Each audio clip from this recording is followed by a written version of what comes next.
hapon. Magandang hapon sa inyong lahat, kaibigan. Ito na naman tayo at gumagawa ng problema ni Kalawang. Nga pala, papakilala ko sa inyo.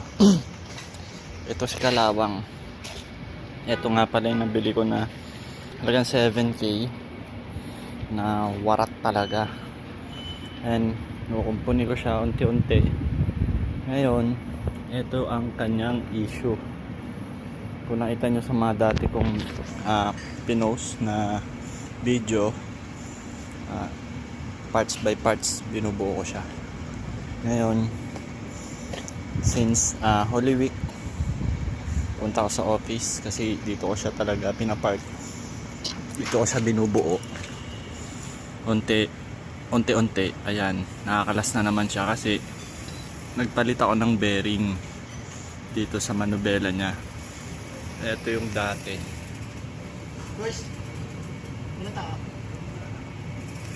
Ito yung dati. Makapal yan, makapal. Hindi ko na na-videoan yung pagbaklas ko eh. Madaliin ko sana para makauwi na rin agad. Kaso naisipan ko i-video na lang muna din para meron akong ma-post. Ayan siya. Ito yung sa ilalim, yung sa ibabaw niya nawawala. Ayun. Ayun yung sleeve. Ayun yung sleeve nila. So original to.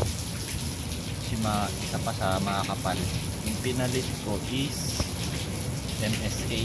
Medyo manipis yung pinalit ko na MSK. Na same lang sila. Pag ganyan yung style ng bearing, nakakabitan ko sana no normal yung bilog talaga, mas mainam yun eh, mas matibay.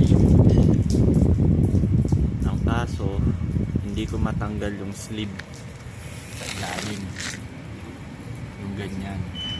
Yan original ng pinabit ko dito, katandem niya, kasi hindi ko mabaklas kasi wala akong tools. Hindi ko alam paano siya kalasin.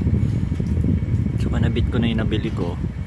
Actually pinalitan ko yun, bilog yung bearing nun. Ngayon ang pinalit ko is yung ganyan na. Ito na siya ngayon. Yan. Ito nga pala si Kalawang.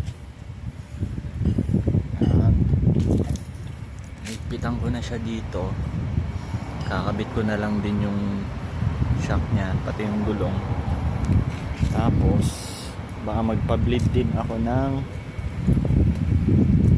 brake kasi ang hirap ng hindi siya makapit na maayos. So ayun, for now ito muna. Mamaya pag nabuo ko siya, testing natin kung maganda yung play, kung hindi na siya nanlalaban.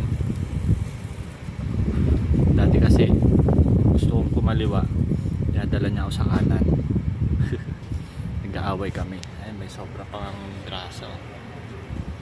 Yan. So mamaya na lang ulit. Ito yung mga pyesa ko, grasa, pinaglinisan, baklas pa siya. So maya ulit. Bye. Alright guys, any update? Nabuo ko na siya. Ayan, okay naman. Wala na yung kabig sa kanan. Sana magtagal lang yung nabili kong bearing. Pero kung magsira naman yon, balik ulit sa baklasan. Ang naging issue ko lang ngayon dyan is hindi ko na itugma yung susian na lock dun sa pinakabutas niya. Kaya hindi ko siya malock ngayon. Siguro sa susunod na araw na lang ulit ayusin ko siya. Medyo napagod na ako. So yun lang, salamat.